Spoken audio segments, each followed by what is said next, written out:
Assalamu alaikum. My name is Omar Ahmad. I'm an intern from 12th batch, and today I'll be giving you a pharmacology session on the hematology, oncology, pharmacology lectures you've taken so far. So what I'll try to be focusing on, of course, there's a lot of things to cover. It's only 1 hour we got, so I'll try to be focusing on the high yield things. And of course, there's always going to be some low yield, more information that I may not cover. So you should always go back to that lecture, okay? Don't rely on this completely. This is going to help you a lot, inshallah, but you should also go back to the lectures as well, okay? So let's dive right into it. So these are the 4 topics we have for today: antiretrovirals, drugs for leukemia, malarials, and chelating agents in iron therapy. Of course, I'm sure you all know that the hardest session from all of these is the antiretrovirals. So I'm going to be diving in a lot more detail into the antiretrovirals compared to the other lectures, and I'll try to make the antiretrovirals very easy for you. Now, I just want to say something about these antiretrovirals. Okay, we're going to dive right into it. The last time I learned anything about, looked into the antiretrovirals, like study that, was 2 years ago. Okay, when I was doing my US 70 step 1, for example. And ever since then, I haven't touched it. When I came back to doing this pharmacology session, I only spent like half an hour on this on the lecture, and everything came back to my mind, and it's the same as easy as I was studying it 2 years ago. Why? It's just because you really need to have some main concepts in your mind, some good mnemonics. You don't want to memorize as much, you want to understand as much, so it can live with you for as long as possible. Okay. Now let's dive right into it. So antiretroviral drugs, first things first, you really need to know to understand pharmacology, you always need to know the normal physiology and the pathology of whatever you're talking about before you understand the pharmacology, because the pharmacology is going to be based on the pathophysiology and the physiology of anything you're looking at, okay? So you really need to understand HIV, how it functions, how it infects a person's cells, the different enzymes involved in HIV, and that's all covered in your immunology lecture. I'm also going to still mention a bit of it, but please make sure you understand HIV, all the enzymes very well before you come into this lecture, okay? Now, let's dive right into it. So these are the 5 categories of drugs we're going to be talking about, okay? I know it's a lot. I'm going to try to make it as easy as possible for you. You just need to remember the different categories. We have the nucleotide reverse transcript inhibitors, then you have the non-nucleotide reverse transcript inhibitors, you have the protease inhibitors, integrase inhibitors, fusion inhibitors, and they all inhibit enzymes or inhibit proteins that are related to HIV function. And that's why I'm saying it's important to know how HIV functions before you can see the pharmacology behind it, okay? Let's dive right into it. So this is a slide from the lecture Dr. Kumar gave, Santosh, I think his name is, yes, that he gave. So first of all, what I like to do when I look into pharmacology, I don't like to look at all the drugs and then try to memorize each one of them as a whole. You want to look into each one alone, each category alone, and then it's going to be much easier, okay? I remember in first year, Dr. Rasul, he showed us a huge slide with like 200 drugs, and he's like, you guys are going to have to memorize all of these by the end of 6th year. And I'm like, no way, that's impossible. Right now, 6th year has come, and all those drugs, everyone knows it from 6th year. Why? Because we went into each of those drugs in detail one by one, okay? Now we're going to do the same thing here, but first I want to see as a whole. As a whole, let's look at these drugs. Let's dive right into it. Enough yapping, now time to look at the drugs, okay? So the first thing we want to understand before looking at the drugs is how HIV functions. So this is a slide that shows how HIV functions, and also the drugs, okay? So first you have, I'm sure you can see my mouse, you have this HIV virus, okay? It comes, and this is the cell. Now, the first thing you need to do is, of course, you need to enter, the HIV needs to enter the cell, okay? It enters the cell through what's it called, several proteins. When it's in the cell, of course, it's a viral RNA, so it wants to turn into DNA, because we have DNA in our host cells, and then it's going to integrate into our DNA host cells in the nucleus. Then it's going to transcribe into a polycistronic RNA, and it's going to translate into proteins which it can use. The proteins are going to be like enzymes, for pathology to worsen the infection, for example. And so our drugs are going to target each of these steps to make sure that HIV is not pathological, okay? So let's start. I want to start with talking about each step first. So first we have, like I told you, is the entry. How do you enter? How does the HIV enter? Now, HIV has multiple proteins, okay? It has, first of all, the most important protein is the first one, is the GP120. It's this purple protein, okay? And this is the HIV, this is our T cell. T cell has CD4. CD4 is the most common receptor, like everyone knows, it's the easiest one, okay? And then T cells also have chemokine co-receptors called CCR5 or CXCR4. For the HIV to enter our cell, first the GP120 needs to bind to CD4. Please remember what I just said. It needs to bind. It just attaches. GP120 attaches to CD4, and it also attaches to these other chemokine receptors here, CCR5 or CXCR4 or both. Okay, it's gonna have to attach to both of these receptors. GP120 comes attached to both of these receptors. After that, some transformational changes occur in the HIV virus, which leads to the GP41 protein being active. Once the GP41 becomes active, you can see it fuses into the transmembrane protein of our T cell. So look what I just said there. The GP41 fuses into the transmembrane protein of the T cell. Fuses, okay? So let's repeat what I just said. GP120 just attaches. It only attaches to CD4 and CXCR5 or CCR5. Then GP41 fuses and goes into the cell to enter into it, okay? So although both of these are entry receptors, proteins, they have different ways of entering. One just attaches, the other one, as a result, fuses. And remember, it's a consequence, it's an order. First, you have to attach, and then you can fuse. You can't just fuse in without attaching, okay? So that's a good way to start off by explaining what these entry inhibitors right here on top are. Look at the top only. Don't look at all these other things. Ignore these things, okay? Look at the top. See, we have a CD4 receptor, CCR5 or CXCR4 co-receptor. So we have two main drugs, enfuvirtide and maraviroc. Ignore ibalizumab for now. We have these two drugs, and it's so easy to remember the entry inhibitors. Aman, how hard is it to remember that? Oh, enfuvirtide, which starts with N, is an entry inhibitor, okay? It's extremely easy. Remember that enfuvirtide is an entry inhibitor, okay? Now, the thing is that how does it inhibit entry? By fusing, by inhibiting the fuser. Because here it says FU, it inhibits the fuser. And what did we just say was the fuser? We just said here the fuser is what? GP41. We didn't say GP120. The fuser was GP41. So enfuvirtide will inhibit fusion by attaching and inhibiting GP41. That's extremely important to remember, okay? You can't just say, oh, it's an entry inhibitor and that's it. You got to remember that it inhibits GP41. Now, what does maraviroc do? First of all, maraviroc, how can I remember that? Oh, there's so many names. How do I remember that? Like I said, even maraviroc is so easy. Why? Because look, entry has an N in it. Entry. How about instead of calling it entry inhibitors, we call it M3 inhibitors, EM. Just add an extra slash, you know, a curved slash into N, and it becomes EM3, M3 inhibitor. M3 has an M, and you can also say maraviroc has an M, so it's probably an entry inhibitor. Also, maraviroc is the only medication from all of these medications that starts with the letter M. Nothing else starts with the letter M. So remember that maraviroc is an M3 inhibitor. But how does it inhibit entry? It inhibits entry by binding to the CCR5 receptor. It binds to the CCR5 receptor and prevents the GP120 to binding to it. Okay, remember. So this is extremely important to remember that maraviroc only binds to the CCR5 receptor, not CXCR4, just CCR5 receptor, and prevents the binding of GP120 to CCR5. So let's go back. Enfuvirtide binds to GP41 and prevents fusion. Maraviroc binds to CCR5 and prevents attachment. Okay. Now, Omar, how come HIV also can bind to CXCR4 receptors on T cells? So will it work in these patients? No. If the T cells or the monocyte cells are using the CXCR4 receptor and HIV is attaching to CXCR4, not CCR5, maraviroc is not going to be a fuse. Because let's say maraviroc comes and it binds to CCR5. It doesn't matter because HIV is just going to come and bind to CXCR4. It's not going to even touch CCR5, so it doesn't care. HIV doesn't care. It'll just attach to CXCR4. But Omar, how can we remember how do we know which patient to give or not to give maraviroc? That's where HIV tropism test comes, where you have to test the HIV cell to see whether they are binding to CCR5 or CXCR4.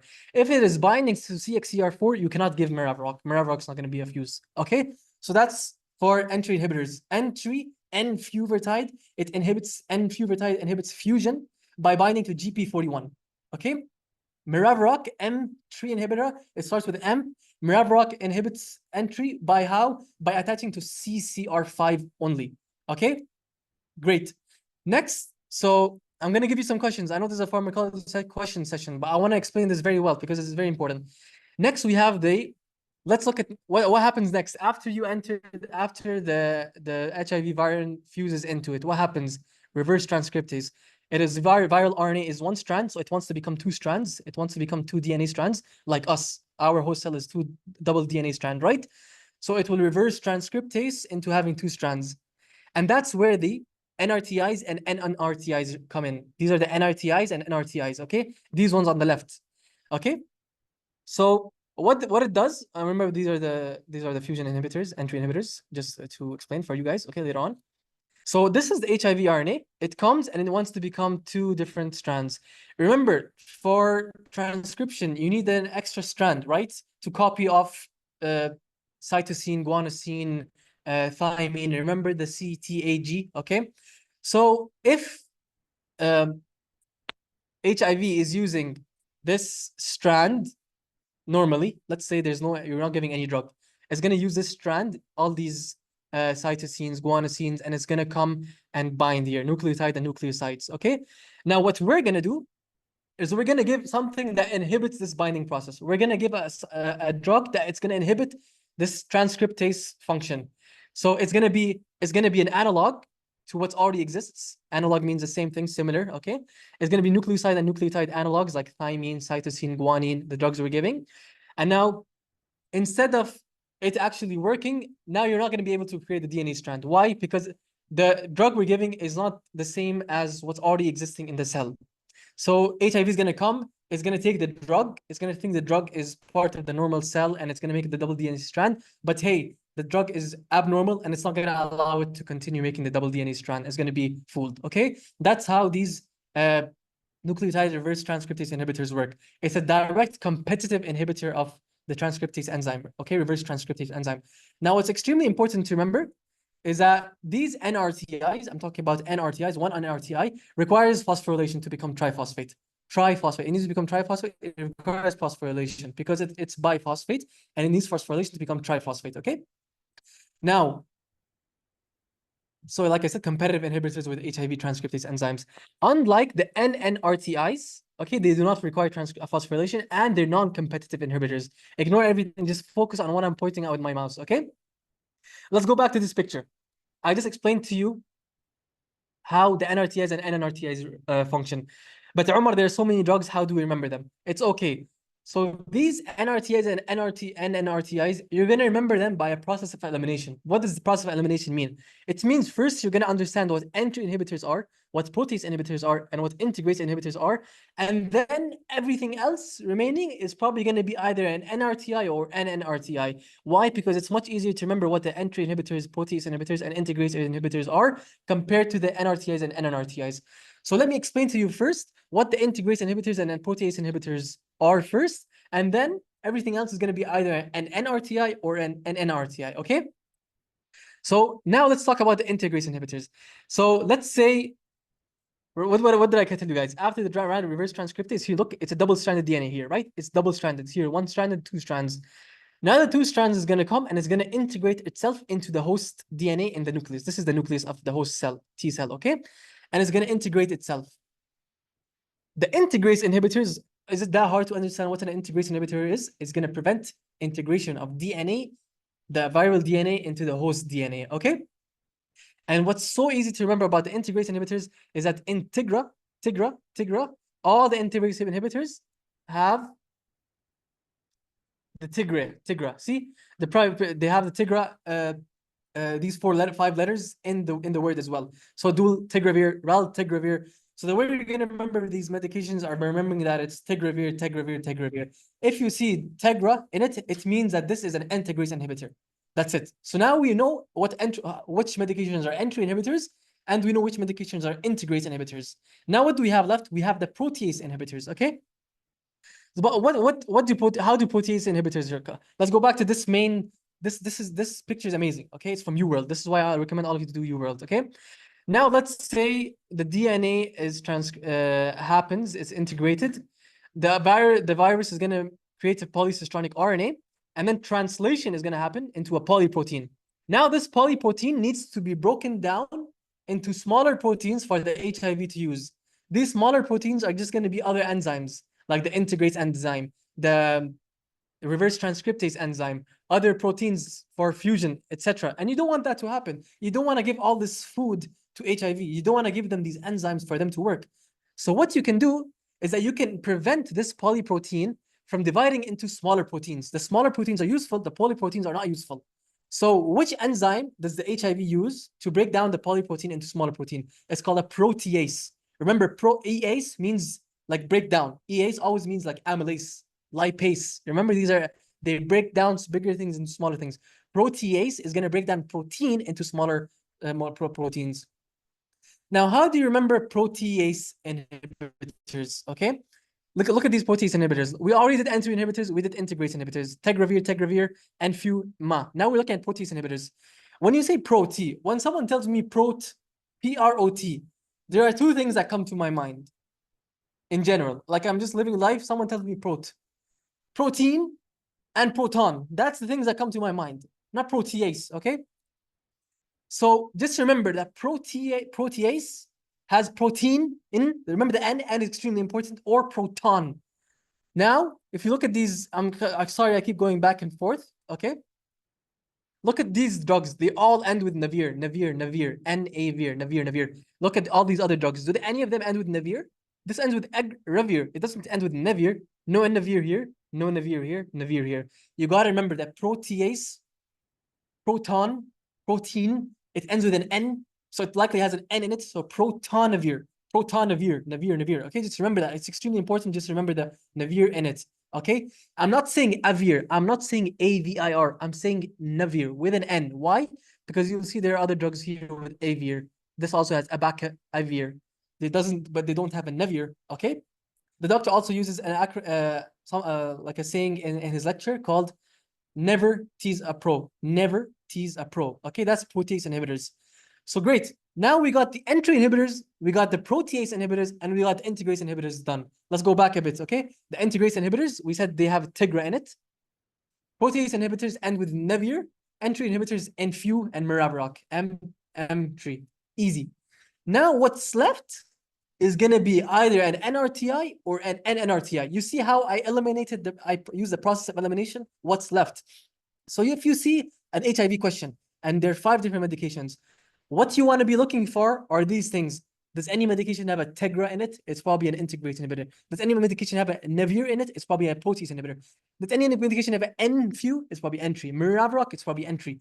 If it doesn't, it means it's either an NRTI or NNRTI. Okay, but Omar, how do we remember whether it's an NRTI or an NNRTI? Here, you just got to use memorization. There's no tricks, not many tricks to it. Okay. So Abacavir, what I personally used 2 years ago for remembering Abacavir, because Abacavir is one of the more unique drugs. Remember that there's so many drugs, but the way they're going to be testing you on unique drugs is if they have unique properties to them. Like what? Like different unique side effects to them, unique properties. Then they're going to test you on them. Abacavir has a unique property we're going to be looking into later on, okay? A way I remembered Abacavir is, right, we said that it's an NRTI, right? It takes one HIV RNA, which is one strand, and creates 2 strands, right? So when someone says Abacavir, it's like abracadabra, which is magic. And now I know this sounds funny, okay, but like these are the ways you need to memorize things. Funny things stick into your mind. Things that create emotion stick into your mind. So abracadabra, why would abracadabra help here? Because abracadabra, it's a magic trick. It's going to take one strand and create double strands into it. So you did a magic trick that took one thing and you created a second one of it. That's the magic trick. You took one and created a second one. That's how I remember Abacavir. Now let's look at it, okay? Other medications are zidovudine and tenofovir. You just got to memorize Abacavir, zidovudine, tenofovir. These are the NRTIs. Now, remember how I told you guys side effects are important. These are unique side effects of the 3 different drugs, 4 mentioned in the slides, and these are the drugs that you're going to be tested on in the exam in USMLE Step 1, Step 2, SMLE. Why? Because they have unique side effects to them. Like Abacavir, it causes a hypersensitivity reaction in HLA-B to positive patients, so you have to test for this allele. Before giving this medication, Abacavir, you have to test for this allele. Why? Because it's going to have hypersensitivity. Zidovudine is one of those unique drugs in HIV drugs that causes bone marrow suppression and macrocytic anemia. What does that mean? A patient is going to come with HIV, and they're gonna have bone marrow suppression, like decreased leukocytes, anemia, decreased platelets, and their MCV, the mean corpuscular volume, is gonna be above 100, 105, 110. You're gonna be thinking of zidovudine, okay? Tenofovir, renal toxicity, easy. Now, NNRTIs are these, look at these NNRTIs, like I told you guys, similar thing. You just gotta find some way to remember. Efavirenz, atrovine, and nevirapine. These are the 3 drugs mentioned. The others aren't mentioned, okay? Now, let's just look at me. I want to tell you a drug. It's called dolutegravir. Dolutegravir. Which one is it? What class is it? It has a tegra in it. It's obviously an integrase inhibitor. Now, there's another medication. I'm going to create a name, actually. I'm just going to create a name. There's water in front of me. Actually, not water. Fine. Aquafinavir. Aquafinavir. It ends with navir, right? So it's probably a protease inhibitor. Protonavir. Remember? Okay, great. So, see? Okay, it's easy to remember, inshallah. Now, these are the NNRTIs. Remember, I said they don't require phosphorylation, unlike the NRTIs. They're non-competitive inhibitors. See, these are unique things they can ask you on to differentiate between an NRTI and an NNRTI, is that they don't require phosphorylation and they're non-competitive inhibitors bind to different sites. Here are 3 different ones: efavirenz, atrovine, and nevirapine. Side effects, all of them have rash and hepatotoxicity. So hepatotoxicity can come as elevated LFTs, okay? Vivid dreams is specific to efavirenz. Remember what I told you? Unique side effects. Efavirenz has a unique side effects. Efavivids. That's how you can remember it. Efavirenz. It has a VIR. Vivid. Efavirenz. Efavivid dreams. It causes vivid dreams. A patient comes with vivid dreams. What's the likely medication he's taking? Efavirenz. Okay. Now, etravirine. See, there's also something unique about it, is that it's effective against resistant mutants. So what does that mean? If a patient with long-term HIV comes for several years, he's uncompliant with his medications, he's been on multiple medications, and he's resistant, what do? You can give etravirine because it's effective against mutants, okay? And then you have nevirapine. If you look at efavirenz, efavri, etravi, neviri, they all have this vira. I don't know, you can try to remember that way, okay? Integrase, extremely easy, prevents virus into DNA and to integrate. Tegra. How do you remember the side effect that's unique to it? You know how I said it's an integrase inhibitor, so it increases integrase, it increases the creatine kinase, okay? Integrase increases creatine kinase. See? Not too hard. Trust me, this is easy. Just needs practice and repeat. Protease inhibitors, what did I tell you guys? Protonavir. Okay, and remember, what does this do? HIV protease cleaves larger polyproteins into structured proteins, reverse transcriptase, integrase. So protein inhibitors never allow for the maturation of virus. Remember, in the order of maturation of virus, the polyproteins need to be broken down into smaller proteins. That's the maturation of virus. So protease inhibitors prevent maturation, okay? Ritonavir, something I didn't mention. Remember how I told you guys unique properties are important. Ritonavir has a unique property. First of all, it ends with navir, so it's a protease inhibitor. And it also has riton turns on other drugs. How does it turn on other drugs? By inhibiting CYP3 enzyme in the liver. Remember what that CYP3 enzyme does? It breaks down medications and stuff, right? So if I come breaking down medications and you stop me from breaking down medications, what's going to happen? The medications are going to increase, right? So if you inhibit CYP3 enzyme, other concentrations are going to increase and their activity is going to increase. Why is that important? It's important because in HIV patients, we can give ritonavir as a way that, if I'm also giving integrase inhibitors or NRTIs, ritonavir is going to help increase those other medications. That's why it's helpful, okay? Side effects, indinavir and tizanavir, it can cause crystalluria and nephrotoxicity. Okay, now I haven't given you one question till now yet. I'm sorry, I just want to really explain this. I can ask you 10 questions about what I just explained to you right now, okay? So yeah, let's go back first. A quick summary. N3 inhibitors, N-fuvetide inhibits fusion by blocking GP41. Fusion 41, okay? Maraviroc, M3 inhibitor, Maraviroc, it binds to CCR5 only, not CXCR4, and it prevents attachment, not fusion, okay? Protease inhibitors, remember, protonavir, ends with navir.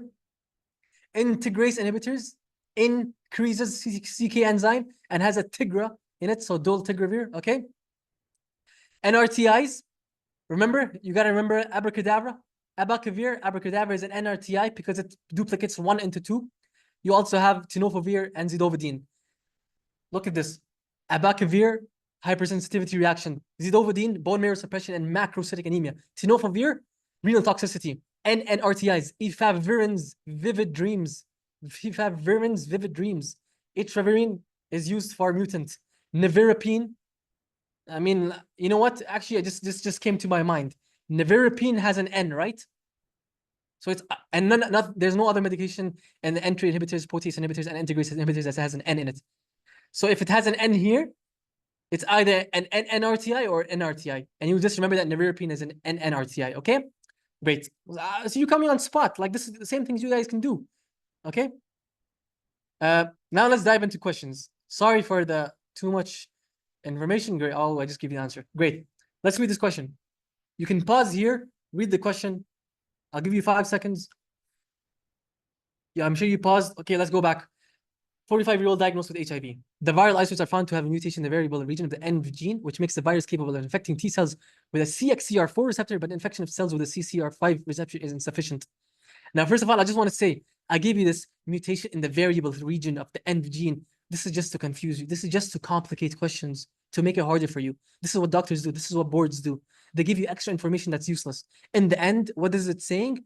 That these HIV virus binds to CXCR4 receptor, but not CCR5 receptor. So which of the following medications is likely to be ineffective in this patient? What do you think the answer is? Well, I hope you told me D. Why? Because remember Maraviroc. What's Maraviroc? It's an M3 inhibitor. It binds to CCR5 only. Attachment, CCR5 only. It will not work with CXCR4 drugs, okay? What are the other things here? Let's go back. Atazanavir. Atazanavir is not in one of those lists I put. Atazanavir. It ends with a navir. What's a navir? A navir is a protease inhibitor. Proton navir, remember? So it's ما له دخل CXCR4, CXCR5. Protease inhibitor breaks down, it prevents breakdown of polyproteins into smaller proteins. Remember? Efavirenz. Remember virens? Vivid dreams? And it was an what? It was an NNRTI, double NRTI. Enfuvertide, N3 inhibitor with fusion. Enfuvertide binds to the GP41 protein. Maraviroc is the answer. Raltegravir, Tegra. What is Tegravir? Integrase inhibitor. And remember, integrase inhibitor increases creatine kinase. Great. Lovely. Let's go. What is the mechanism of action of enfuvertide? Easy. Pause. Unpause. Great. Enfuvertide. So it's an N3 inhibitor. It inhibits fusion. By how? Inhibiting GP41. You can read this. You can pause this, read this. I've already explained this multiple times. See, look, I explained it, and now we're going through the questions rapidly. It's so much easier, right? Great. Let's go next question. Pause. Unpause. Okay, great. 39-year-old male, diagnosed with HIV, started on antiretroviral drugs. 3 weeks later, presents with pallor, fatigue, and easy bruising. When someone tells me pallor, in any question, in anything, someone tells me pallor, first thing I'm thinking of is iron deficiency anemia, or decreased hemoglobin, anemia, any type of anemia. Look at him. Does he have HB of less than? Yes, he does. He have 8.5. Easy bruising, fatigue. Fatigue is also a symptom of anemia. See, I'm trying to help you guys with other pathology things as well, okay? Fatigue. Easy bruising. When someone tells me easy bruising, the first thing that comes to my mind is thrombocytopenia. Does this patient have thrombocytopenia? He does. 130 platelets, okay? Now let's look at his MCV, 102. When you get a macrocytic anemia, it's so easy because macrocytic anemia, there are only a few things that can cause it. Folic acid deficiency, vitamin B12 deficiency, and or medications or cancers, okay? Now, does this patient have any risk factor for having folic acid deficiency or B12 deficiency? No. Folic acid deficiency comes in like things like methotrexate or something, you know? No, he doesn't have that. So you're going to be thinking it's most likely due to the drug he's taking. Which drug did we say that causes a macrocytic anemia? And also bone marrow suppression. Look here, anemia as well as platelets. So there's some bone marrow suppression. Let's look at these drugs. Ritonavir. What is ritonavir? It ends with navir. That means it's a protonavir, which means it's a protease inhibitor. Efavirenz, vivid dreams, side effect, and it is an NNRTI. Dolutegravir. Tegra has a Tegra in it, so it's an integrase inhibitor. Abacavir, abracadabra, it's an NRTI. Duplicates one strand into two strands. Hypersensitivity reaction. You got a test for HLA-B2017. Remember, zidovudine. Zidovudine. Oh, this is the answer. I hope that you chose that as the answer. Patient has microcytic anemia. Remember, zidovudine, we said that is an NRTI, one NRTI that causes macrocytic anemia with bone marrow suppression. That is the answer here. Next question. Pause. On pause. A 25-year-old man comes to the office for follow-up. He was diagnosed with HIV several weeks ago. A patient's regimen includes a drug that is not phosphorylated intracellularly. The drug acts within the cytoplasm. If it acts within the cytoplasm, it means we can rule out two classes of drugs. The entry inhibitors, because the entry inhibitors doesn't act in the cytoplasm, it acts from outside. It acts with the membrane, the transmembrane. And what's the second group of drugs we can rule out? I'm hoping you're telling me integrase inhibitor, because what did we say integrase inhibitors do? Let me go back all the way to the first slide. Get ready, okay? I'm going back to the first slides. Integrase is in the nucleus, and it prevents integration of the viral DNA into the host DNA. So this is the cytoplasm. Cytoplasm is only NRTI, NNRTI, and protease. You can already break it down into three choices, okay? Let's go back to that question. Is it this one? Yes, it is. Cytoplasm, if effective to inhibit the synthesis of viral DNA from the RNA template. What is a protease inhibitor? Protease inhibitor breaks down polyproteins into smaller proteins. This is not the method of action of that drug. Viral DNA from the RNA template. Remember abracadabra? It's an NRTI, right? So this question is either an NRTI or an NNRTI. How do we know which one of them it is? Because it says here it is not phosphorylated intracellularly. I remember I told you guys some unique properties. Not phosphorylated intracellularly is the double NRTI, NNRTI, non-nucleoside. Let's look at these ones. Abacavir, abracadabra, it's an NRTI. Enfuvirtide, entry inhibitor, no. Efavirenz, maybe. Ritonavir, Navir, protonavir, it's a protease inhibitor. We don't want that. Dolutegravir, Tegra, it's an integrase inhibitor. So what do we have left? We're left with efavirenz, which is the answer. Look, I said you should either be left with abacavir or efavirenz. But if you remember, abacavir is an NRTI. It needs phosphorylation. Okay? Great. Next.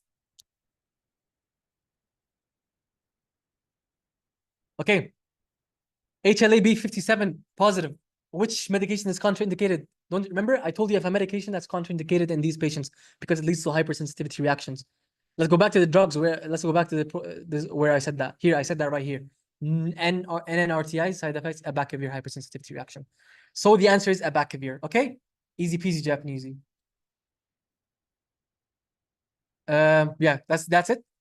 Again, ritonavir. What does ritonavir do? It turns on other drugs by inhibiting CYP30. Okay, so if a question asks you which drug can increase the concentration of these other drugs, you're gonna say ritonavir. Why?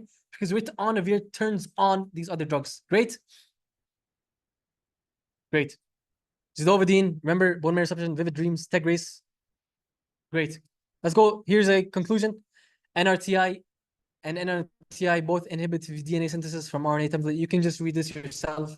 We talked about all of this, okay? And remember, extremely important to differentiate between how enfuvirtide and maraviroc bind. Great. This is a conclusion of the side effects. From the NRTIs, you have abacavir, hypersensitivity, zidovudine, bone marrow suppression.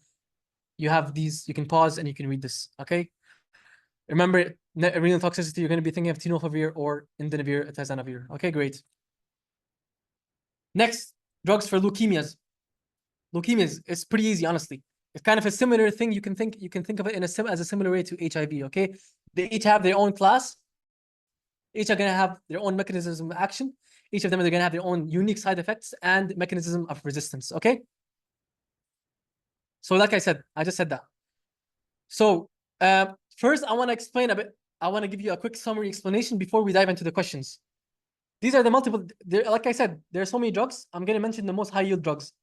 You have vincristine, cyclophosphamide, diomycin, methotrexate, imatinib, doxorubicin, etoposide. Vincristine, I want you to pause this and read this. From these, I can ask you 20 questions from this slide. You can answer 90% of the questions in the exam and in step 1 and step 2 from this slide related to these drugs, okay? You want to remember that Vincristine, microtubules in mitotic arrest and metaphase. Side effect, unique side effect, neurological toxicity causing limb numbness. A patient's gonna say, he's gonna say, hey, I've had pain in my hands and my feet, etc. How does a cancer cell develop resistance to that drug, to this drug? Increasing the efflux of this drug out of the cell, out of the cancer cell through G-glycoprotein. Just read everything else here. Very important thing about methotrexate, how it works. Bone marrow suppression and leucovorin. Leucovorin is so important. Folinic acid. Folinic acid. I think, yeah, folinic acid, exactly. Also, aka leucovorin.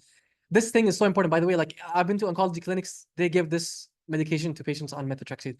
Same thing for cyclophosphamide. It creates DNA crosslinks. Resistance here, side effect, hemorrhagic cystitis, bleeding, urine in the bleeding. How do you prevent it? Mesna and IV hydration. Mesna to prevent, to bind acrolein. Acrolein is the metabolite that causes hemorrhagic cystitis. Bleomycin, free radicals causing oxidative damage, pulmotoxicity. What two drugs from here called pulmotoxicity? Bleomycin and methotrexate. Doxorubicin, dilated cardiomyopathy, patient with heart failure, doxorubicin immediately. No other drugs from these cause heart failure. Etoposide topoisomerase 2 inhibition, imatinib, easy peasy, ends with ib, so it's a tyrosine kinase inhibitor, imatinib. Anything that ends with an ib in these drugs, in cancer, is a tyrosine kinase inhibitor, used in chronic myelocytic leukemia. These are very important. I want you have to memorize this all. Okay? Let's dive right into questions. Here, read this. You can pause.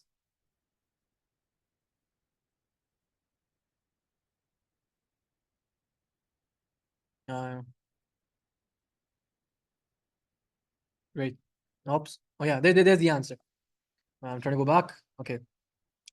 So treated recently for Hodgkin's lymphoma. Presented to the ER due to recent onset dry cough and shortness of breath. Denies fever and chills.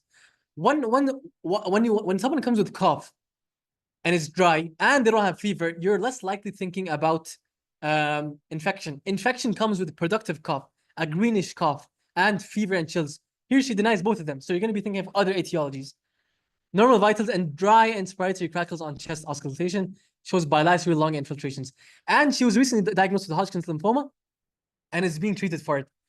So you're going to be thinking of a medication side effect. Why? Because these cancer drugs have nasty side effects. So you're always going to be thinking of side effects of these drugs. Which of these drugs can cause the side effects? Let's look at cyclophosphamide. Cyclophosphamide, the famous side effect is hemorrhagic cystitis, which is prevented with mesna, which mesna binds to acrolein. This is not the case here. Vincristine, it inhibits mitotic phase, microtubule function. Remember, that's the method of action. Vincristine causes neurological toxicity leading to feet, limb numbness, and pain. Not the thing here. Bleomycin causes pulmotoxicity. Here, there's pulmotoxicity. So this is a highly likely answer. Doxorubicin. What does doxorubicin do, remember? Heart failure. See, D and O, there's so many O's in here. Never mind. I'm trying to think of a way to memorize that. Sorry. Okay. Doxorubicin, heart failure. These are not symptoms of heart failure. Heart failure is going to come with dry cough, sure, but she's going to have orthopnea, which means when you're laying down, increases cough, makes you get back up. There's going to be lower limb swelling, stuff like that. That's not here. So the answer is bleomycin, pneumonitis. This is what I just explained to you. And let's go back to the method of action of bleomycin. An anti-tumor antibiotic creates free radicals which cause oxidative damage leading to apoptosis of tumor cells. Free radicals leads to oxidative damage. Oxidative damage leads to apoptosis cells. Okay? Free radicals, bleomycin, free radicals. Bleomycin, most famous side effect, pulmonary toxicity. Okay? Next.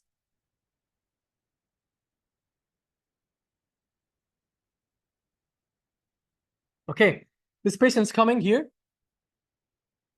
3 days of frequent urination, suprapubic pain, dysuria, and progressive hematuria. When a woman comes to me with urination, suprapubic pain, dysuria, I immediately think of a urinary tract infection, E. coli or something. You know how that's more common in these patients. I don't think you've taken nephrology yet, so maybe, okay? But then she has progressive hematuria. Hematuria makes me scared a bit more. Hematuria is not common with urinary tract infections. She has no fevers or chills. That also makes it less likely to be a urinary tract infection, although urinary tract infections do often come without fevers. The patient has a recently diagnosed acute lymphocytic leukemia for which she started systemic therapy. Again, a patient on chemotherapy. The chemotherapy has nasty drugs, so you want to think of medication side effects. Okay? Temperature is 37, no fever, suprapubic pain. Hemoglobin is 9.8. What does that show you? It shows that there's anemia. Anemia from the amount of hematuria. A lot of hematuria leads to anemia, which is bad. It means she's bleeding a lot, okay? Urinalysis shows numerous blood cells, but no leukocyte esters or bacteria. Once, when you say no leukocyte esters or bacteria, you're telling me that there's no UTI. Now, I'm not thinking of an infection. I'm thinking of a different etiology. So which is the, now, ALL, what's the medication to give ALL? I think I just know that cyclophosphamide is one of those drugs. You're gonna have to be thinking of cyclophosphamide, especially with these symptoms of hemorrhagic cystitis. Hemorrhagic cystitis. Let's look at the word. Hemorrhagic means there's something related to bleeding. Cystitis means there's an inflammation of the bladder. So here she literally has those symptoms. Suprapubic pain, which is where the bladder is, dysuria, and hematuria. That's all related to bleeding from the bladder, which is called hemorrhagic cystitis. So you're thinking of cyclophosphamide. What could have prevented this? Remember, I told you there are something unique things. Cyclophosphamide has a metabolite called acrolein. What can bind acrolein and inhibit acrolein? Mesna. That's the answer. Mesna. MSNA. Why is not filgrastim? Filgrastim is a granulocyte stimulating factor. Filgrastim is given in neutropenia. How do you know when a patient has neutropenia? She's going to come to the ER with an infection because she has low neutrophils. You need neutrophils to fight infection. If she has low neutrophils, she's going to have an infection. You're going to be and then she ends up having neutropenia, and you're going to have to give filgrastim. But here, she doesn't have an infection, and she doesn't even have neutropenia. We don't know that. It doesn't say that. Folinic acid. Remember what did I say folinic acid is for? Folinic acid, aka leucovorin, not folic acid, folinic acid. It is for methotrexate, okay? Methotrexate. And here, there's no methotrexate side effect is not hemorrhagic cystitis. Ondansetron, serotonin antagonist or agonist, one of them. It's used for post-chemotherapy vomiting and nausea and diarrhea. Almost so many patients with on chemotherapy take this drug, but it just causes nausea and vomiting. These are not the side effects of chemotherapy related to nausea and vomiting, okay? So, like I said here, Mesna. Cyclophosphamide causes DNA here, drug responsible for hemorrhagic cystitis. Method of action of cyclophosphamide creates DNA cross-links. It's a mustard agent. Mustard. Very weird. Now, how can you have resistance to this drug? Overexpression of the DNA repair enzyme. How does that make sense? Look at the method of action of cyclophosphamide. It creates DNA cross-links. Now I'm saying I'm creating cross-links. How can I prevent these cross-links? By having more repairmen come and prevent these cross-links, okay? Repair enzymes and decrease transport of the drug. Remember, DNA cross-links, to prevent that, you want more DNA repair, okay? If you're having more problems, you can fix those problems by having more repair of those problems. Great. And this is from the lecture. Acrolein, remember, this is extremely important. Acrolein, remember, adequate food intake is also prevented, and Mesna. Extremely important. Acrolein, hemorrhagic cystitis, fluid, Mesna, cyclophosphamide. Next question. Pause. Okay, now you're on pause. Non-Hodgkin lymphoma, hysterectomy, vincristine. They're giving you, right, على طول, telling you that she's taking vincristine and overdose of vincristine. What is the side effect of vincristine? Remember, from the unique side effects I gave you of these multiple drugs, okay? You have methotrexate causing bone marrow suppression and hepatotoxicity and pulmonary toxicity. Bleomycin causes pulmonary toxicity. Cyclophosphamide causes hemorrhagic cystitis. Doxorubicin causes heart failure, dilated cardiomyopathy. What does vincristine cause? Vincristine causes numbness and neurologic toxicity. So finger numbness and tingling. That's the answer, A. What is burning on urination and urgency? Burning on urination and urgency. Hemorrhagic cystitis. These are the symptoms we just saw. Leg swelling and orthopnea. Symptoms of heart failure. You guys just took CVP. This should be easy for you. Symptoms of heart failure. Doxorubicin. Dry cough and exertional dyspnea. Dry cough. Not infectious. Related to pulmonary. Remember? Exertional dyspnea. Pulmonary toxicity. Either due to bleomycin or methotrexate. But they're more likely to give you bleomycin for pulmonary toxicity. Great. Next question. Oh yeah, here. Remember, vincristine, what's the method of action? Inhibits assembly of microtubules, causing mitotic arrest in metaphase. These are 3 different questions I can ask within this one sentence. Microtubules, mitotic arrest, metaphase. 3 different things I can ask you in a question. What does it inhibit? Microtubules. Causing what? Mitotic arrest. During when? Metaphase. Side effect, neurologic toxicity. How do you prevent this? You kick out the drug. Resistance, method of resistance, kicking out this drug. How do you kick out this drug? By having a glycoprotein, transmembrane protein, kicking out the drug. You're opening a door for vincristine to get out of the cell through the glycoprotein, transmembrane protein. It is a door to leave the cell. You're basically kicking it out, okay? Next. Oh, it's a long question. Okay. So, an old age woman comes, progressive fatigue and anorexia over 6 months. When someone tells me progressive fatigue and anorexia in an older age woman over a long time, على طول I'm thinking of cancer. Okay? Anorexia and fatigue and weight loss over a chronic period of time, cancer or infections like HIV, tuberculosis or something, you know? Doesn't matter. Temperature is normal. She doesn't have fever. Blood pressure normal. Patient slightly thin. Mild mucosal pallor. What did I tell you guys about pallor? Related to anemia. No lymphadenopathy. Okay. Spleen tip is palpable. It means splenomegaly. Helps me even more think about blood cancers. Because blood cancers, the spleen is related to the blood. So if there's cancer, the spleen is going to enlarge because there's more cells. Okay. Laboratory results.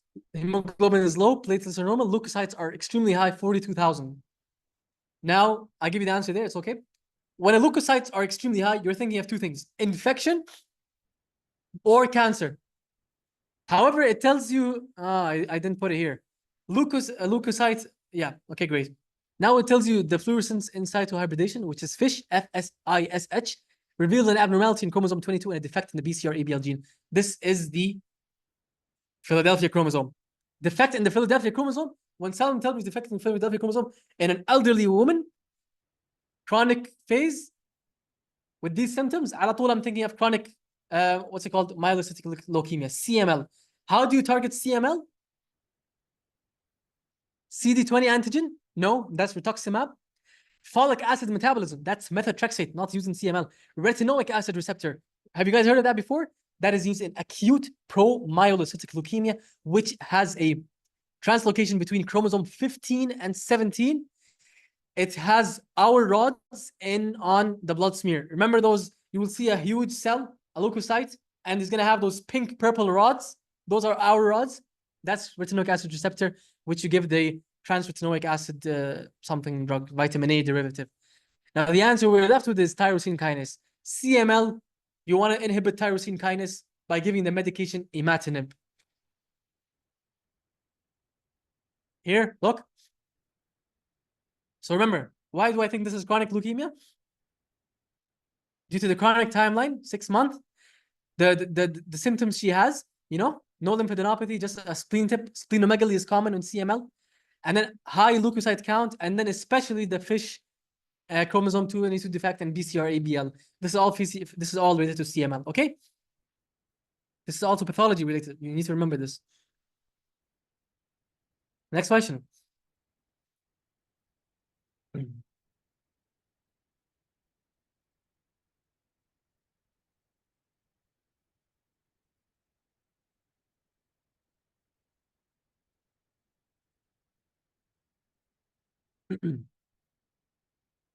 Emergency department due to fevers and painful mouth ulcers.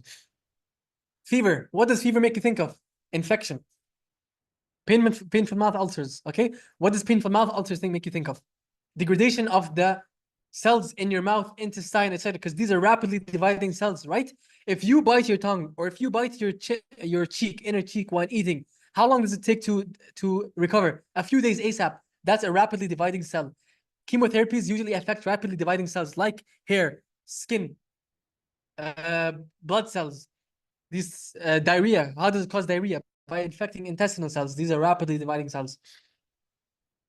He recently began methotrexate for psoriasis. Oh my God, we haven't taken psoriasis. It's okay. It doesn't matter. I'm telling you that he's on methotrexate. These are ways for the doctors to make you confused. Okay. He's taken the medication 3 times. He has fever. And now look, hemoglobin is low, anemia. The platelets are low as well. So thrombocytopenia, and the leukocytes are low, which is I forgot what's called. Leukopenia, I think. Yeah. So all three of these are low. What do you call that? You call that bone marrow suppression. You call that pancytopenia, anemia, thrombocytopenia, and leukopenia. That's bone marrow suppression. Which of the drugs cause bone marrow suppression? Do you remember? Methotrexate was one of them. Remember? Actually, let me ask you this: from the HIV drugs, which drug causes bone marrow suppression? Zidovudine. Thank you for remembering that. Now, from the chemotherapy drugs, it literally says methotrexate. Methotrexate causes bone marrow suppression. So, and also ALT 350, AST 420. This shows elevated liver enzymes, which is hepatotoxicity, which is also a side effect of methotrexate. Remember, methotrexate has three main side effects. We have pulmonary toxicity, bone marrow suppression, and hepatotoxicity. The most important is what? The bone marrow suppression. How do you prevent it? By giving which acid? Folic acid or folinic acid? It's not A. And believe me, I've seen this question in USMLE. They literally put folic acid and folinic acid. It's not A. Many people chose A. It's actually B. What is mesna for? Mesna was for cyclophosphamide. So how does folinic acid help you in methotrexate? Allow me to explain this picture. Very much easier than the pictures provided by Dr. Hatouf in her. So you have folic acid. Folic acid is used by cancer cells. So you don't want to give folic acid to these cancer cells. So you give methotrexate. Methotrexate inhibits dihydrofolate reductase. Okay. However, folic acid is also needed for bone marrow, for the red blood cells, white blood cells, etc. Instead, you can give them tetrahydrofolate reductase, which is also called folinic acid goes into THF. Okay. So you're basically bypassing this step by giving folinic acid. If you give folic acid, it's just going to be inhibited. That's why folic acid is the wrong answer. So folinic acid bypasses the enzyme, and it's going to still allow bone marrow. سم لا لا عادي عادي مرة عادي أبدا خذ راحتك. Okay. Yeah, sorry for that. Yeah. So like I said, rapidly dividing cells, you guys can read this on your own. Okay. So very important. There are two medications which have rescue things. First, you have cyclophosphamide, which you can rescue with mesna, and then you have methotrexate, which you can rescue with leucovorin. Okay, to prevent bone marrow suppression. We're talking about bone marrow suppression only. It does not prevent pulmonary toxicity or hepatotoxicity. Great. So okay, a male with testicular cancer. Again, we haven't taken testicular cancer. It doesn't matter. Because what was the question asking? Topocyte killed cancer cells show a high number of double-stranded DNA fractures. These fractures are due to dysfunction of which of the following? What is the method of action? If etoposide, it inhibits topoisomerase 2. What inhibits microtubules? Vincristine, dihydrofolate reductase, methotrexate. Great. See how when you're doing questions in UWorld and AMBOSS and Pathoma or whatever these things are, these question banks, you are looking at one question that has 10 multiple different concepts. So one question, you are learning multiple different concepts in them. That's why doing questions is much better than highlighting and writing notes. With all due respect. Of course, highlighting and writing notes is also helpful. You want to use as many senses you have. You want to use your ears. You want to use your eyes. You want to use your mouth. Talk. Look in the mirror. Talk to yourself. It helps. And you can write down. But in the end, doing questions is extremely important. Okay? What time is it? 6:01. I'm trying not to bypass the 1 hour mark. Yeah, so that's it for leukemias. Let's go back to this is the summary. I mentioned all of this. Method of resistance, the method of action. Okay. Now let's go back to HIV. I'm gonna jump back to HIV first a bit, just so we can remember. You remember N3 inhibitor, N-fuvertide, it inhibits fusion by binding to GP41. Miraviroc, M3 inhibitor, it binds to CCR5 only, not CXCR4. So you have to test a patient for tropism to make sure they have CCR5 only, okay? Before giving Miraviroc. Protease inhibitor, when you say protein, what do you think of protein and proton? So protonavir, okay? It ends with navir. Integrase inhibitors, Tegra has Tegra in it. And then remember NRTIs, abracadabra. And NRTIs, efavirenz, etravirine. And remember, nevirapine is the only drug with an N, and it's going to be either an NRTI or NRTI, and you have to remember that it's NRTI, okay? Unique side effects. Abacavir, you have to remember the hypersensitivity reaction. tenofovir, kidney toxicity, zidovudine, bone marrow suppression and macrocytic anemia, efavirenz, vivid dreams, etraviren, remember it's used for resistant mutants, integrase, increases creatine kinase, protease inhibitors. Well, not much mentioned there, I think. I mean, there are a lot of side effects here, but he hasn't mentioned it in your lecture, so I'm not going to go over it. Okay, let's go back.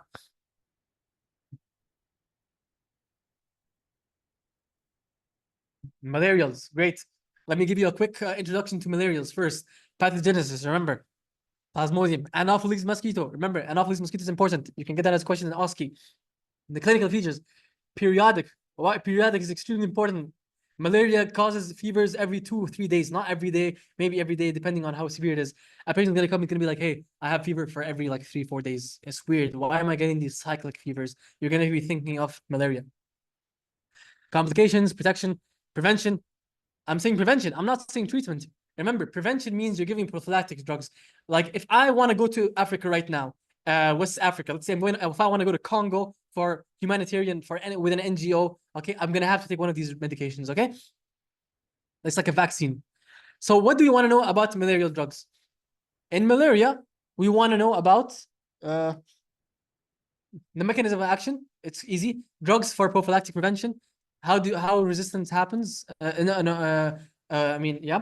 Drugs for patients with severe. The precautions before medicating. What does precautions mean? It means, for example, if I want to give quinine to a patient, I gotta think. I gotta see if they have G6PD deficiency first, or if they have a prolonged QT interval first. Okay. And also, oh no, I have low battery. Sorry. Okay. And also side effects, unique side effects. Unique side effects are always the most asked questions. Mechanism of action. It's easy. You have hemoglobin used by RBCs. It's broken down into heme, right? Heme is highly toxic for malaria. So what do? The malaria comes and uses the heme polymerase enzyme to break down heme into hemosin. Hemosin is not toxic. So what do you want to do? You wanna inhibit heme polymerase so heme can build up and cause toxicity and kill. So what is the method of action of these drugs? Inhibits heme polymerase, leading to an increase in heme, which is highly toxic. Also, I can say the method of action of these drugs is to prevent the formation of hemozoin from heme. Okay? First question. Pause. Okay, now you unpause. So he has symptoms of malaria, and he's prescribed chloroquine and primaquine. The addition of primaquine is why? Why do you add primaquine? To decrease the side effects of chloroquine? No. Prevent disease relapse, maybe. Prevent hemolysis, no. In fact, primaquine can cause hemolysis in G6PD patients. Okay, remember that. So if you want to give a patient primaquine, you have to test for G6PD deficiency first. Okay, before giving primaquine. And now treat chloroquine-resistant strains. Are chloroquine-resistant strains common? Yes. Plasmodium falciparum is resistant to chloroquine. You cannot give a patient chloroquine if you're suspecting Plasmodium falciparum. Okay.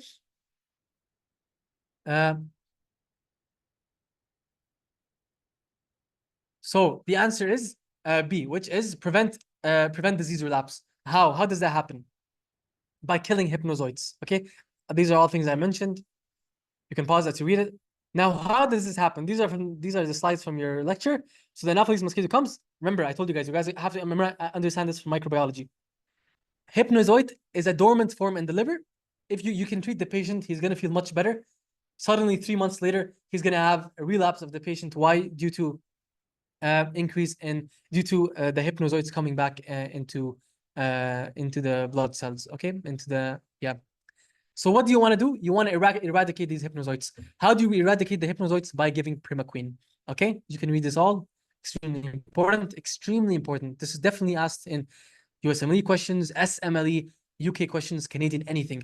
That if a patient comes with malaria, you treat them, and then suddenly a few months later they get a relapse. Why? It's because they had infection with Plasmodium vivax or Plasmodium ovale. One of these two Plasmodium has the latent hepatic phase of hypnozoites. Okay, how do you eradicate hypnozoites? By giving primaquine.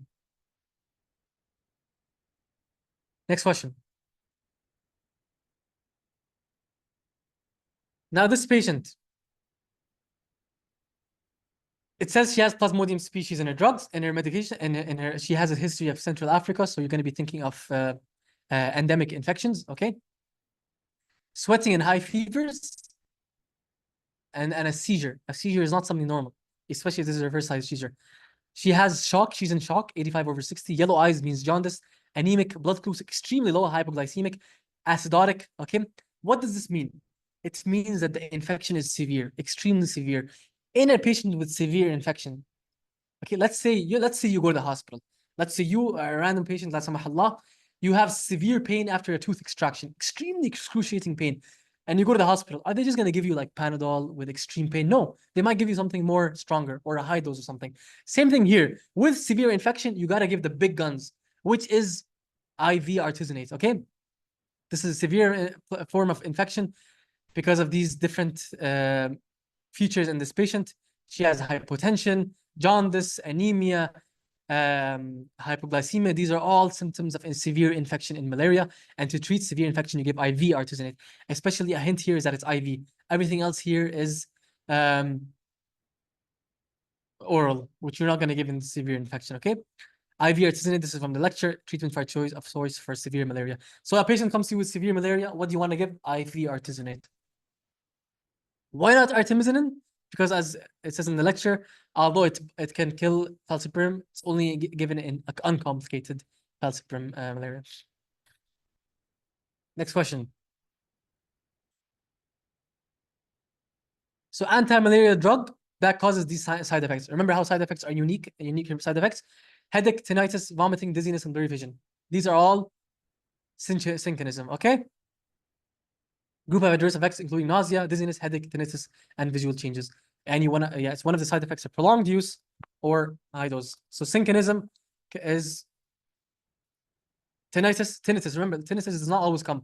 Vomiting, you can see it in many things. All abdominal infection, chemotherapy, blah, blah, blah. Tinnitus, no. Okay, these constellation of symptoms is called synchronism and comes with quinine, okay? Yeah.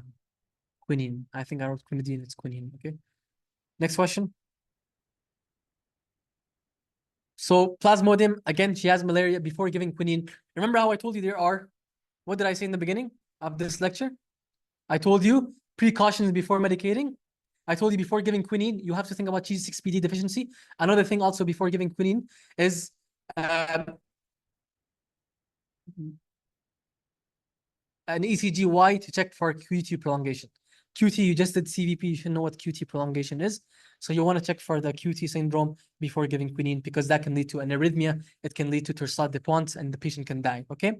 So you have to give, before quinine, you got to check QT syndrome and before primaquine, yeah.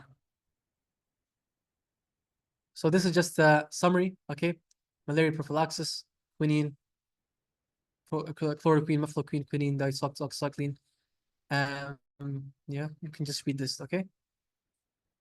Let me just check something real quick about the primaquine.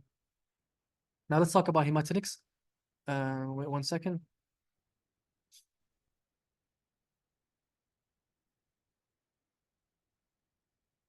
Okay, I just want to mention something.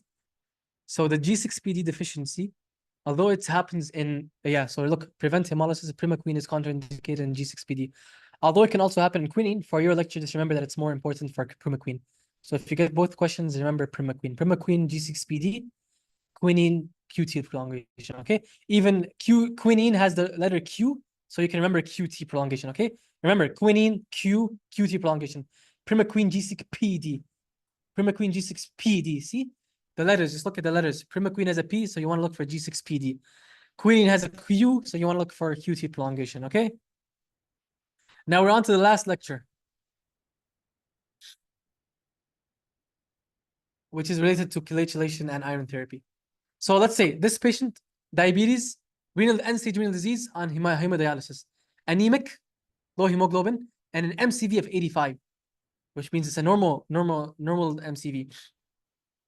Which of the following is the most appropriate intervention? End-stage renal disease can lead to decreased erythropoietin.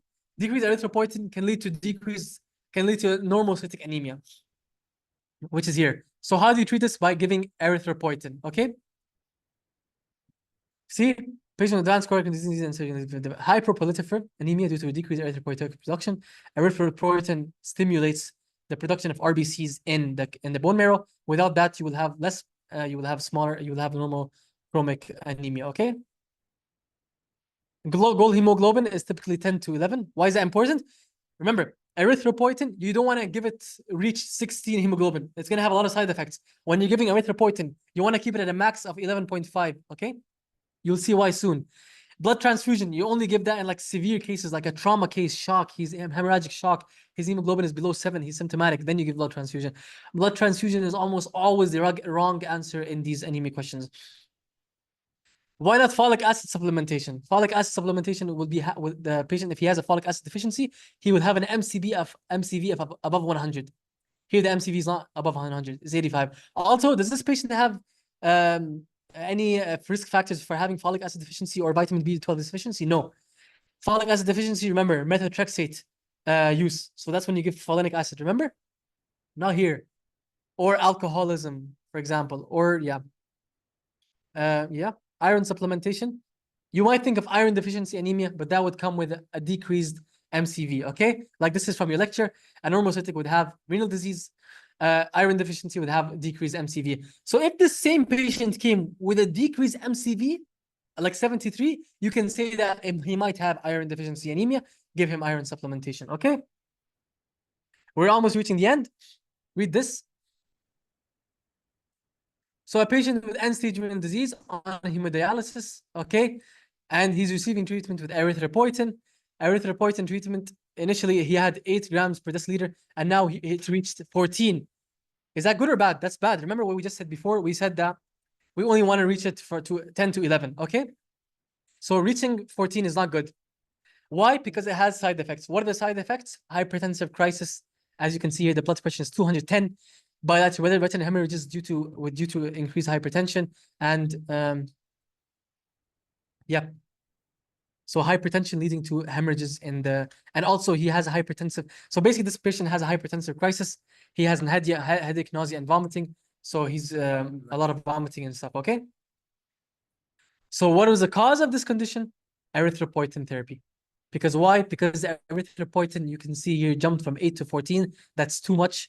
You gave too much erythropoietin, and too much erythropoietin here raises blood pressure, used to raise severe life-threatening CV events, increased risk of death, okay? So this patient has hypertensive crisis, leading to nausea, vomiting, headache, and bilateral retinal hemorrhages, and the most likely causes erythropoietin therapy here. Why? Because erythropoietin therapy was used to jump from 8 to 14, which is too much. You only want to jump to up to like 11.5, 10 to 11.5, okay? So a 60-year-old patient, fatigue and pale skin. Remember, what did I tell you? When someone comes with pallor and fatigue, you want to think of iron deficiency anemia or any type of anemia. And here they're telling you he has a hemoglobin of 8, okay? And microcytosis as well. Microcytosis means the MCV is below 80. When the MCV is below 80, it means it's likely the most common cause is iron deficiency anemia. To treat iron deficiency anemia, you give iron supplementation. Now, these are all iron supplementations, Omar. Which one do we give? Well, here, this is so low yield, but it's probably going to be asked in your exam. So if it starts with ferrous, it's iron, it's an oral preparation. Otherwise, it's IV. You don't want to give IV at all. You want to start with oral preparations here, okay? So a patient comes with a microcytic anemia. You're going to be thinking of iron deficiency anemia. And how do you treat that? By giving oral iron supplementation. Oral iron supplementation. Same thing here. Hemoglobin of 7 microcytic size. Ferrous sulfate, not folic acid. It would have had a macrocytic iron dextran. Remember, it doesn't start with ferrous, so it's an IV preparation. Vitamin B12 or folic acid would be for macrocytic anemia. This is so easy. Like, this is one of the easiest questions I've seen in my life. Deferoxamine, it's not. Apoitin is used in end-stage renal disease. Iron, it's not used to prevent sickle cell crisis. That's hydroxyurea, okay? So the answer is hydroxyurea. Hydroxyurea is given in all sickle cell patients to prevent sickle cell crises. Now, an 8-year-old boy is brought to the ER due to sudden onset abdominal pain and multiple episodes of vomiting blood. The mother says she saw the boy swallowing multiple iron pills. So this can be a reaction to iron. Iron toxicity, you're swallowing iron. So the iron is going to cause damage in your stomach. It's going to cause bleeding, and it's going to cause abdominal pain. And this is exactly what's happening here. The boy swallowed so much iron, he's having abdominal pain and multiple episodes of vomiting blood. How do you prevent this? One, you do irrigation. Okay, you can do abdominal bowel irrigation as well as given deferoxamine. Deferoxamine is a chelating agent. You can see it has the ferrous sulfate. So it's related to iron. Ferrous, remember? We were talking about iron. Ferrous sulfate, it's related to iron. So deferoxamine will bind to iron and prevent the toxicity. Otherwise, these other things are used for lead toxicity. Aditate, dimercaprose for use. Penicillamine is classic in Wilson disease due to copper toxicity, okay? Penicillamine is for copper toxicity. That's it. I just want to give a quick summary. So in this lecture, what did we talk about? We talked about if a patient has end-stage renal disease, they're going to have a normocytic anemia. For these patients, you want to treat them with erythropoietin. When you're giving erythropoietin, you don't want to jump too high the hemoglobin. You want to keep it at a max of 10 to 11.5. Why? If you give too much erythropoietin, it's going to lead to hypertensive crisis. Hypertensive crisis is going to come with high blood pressure, vomiting, and headache due to increased intracranial pressure, as well as bilateral retinal hemorrhages, okay? Now, what if an end-stage renal disease patient comes with decreased microcytic anemia, which with an MCV of 70 or 60, then it might be due to iron deficiency. So you give iron preparations. You want to start off with oral. And how do you know which one is oral? If it starts with ferrous, it's going to be oral. If it doesn't start with ferrous, it's most likely going to be IV. Okay. Also, iron toxicity. Remember, iron goes into the stomach. It's going to cause bleeding and abdominal pain. And yeah, and you treat it with deferoxamine and irrigation. Now back to this. Remember the important points, how to know which one it is. Also remember that Plasmodium ovale and Vivax have a latent phase due to hypnozoites. How do you eradicate those? By giving primaquine. Before giving primaquine, what do? You test for G6PD deficiency. Primaquine G6PD deficiency, okay? Now, what if a patient wants to get quinine? Quinine has Q, so you want to test for QT prolongation. Patient comes with severe malaria. What do you want to give? IV artesunate, okay? Now, what if a patient is going to a highly resistant place, malaria that's highly resistant to chloroquine? What do you give for prevention, prophylaxis? You can give mefloquine, doxycycline, or quinine. Do not give more primaquine. Primaquine's main thing is to only kill the hypnozoites in the liver to prevent latent relapse. You cannot give primaquine alone to cure malaria. You can only give primaquine to kill the hypnozoites to prevent distant relapse, okay? And now we talked about the cancer drugs, side effects, methods of action. We talked about the HIV drugs, remember? Easy peasy, man. I hope you guys benefited from this. If you have any questions, please text me or email me. Oh shit, I even wrote the wrong, let's go back.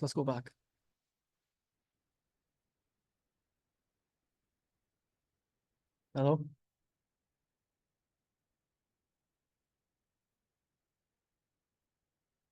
So yeah, you can text me here on WhatsApp. I can reply ASAP if you have any questions related to my lectures, or you have questions related to step 1. I can help you with step 1 as well. I can give you a plan, okay? And please give me feedback by scanning this code.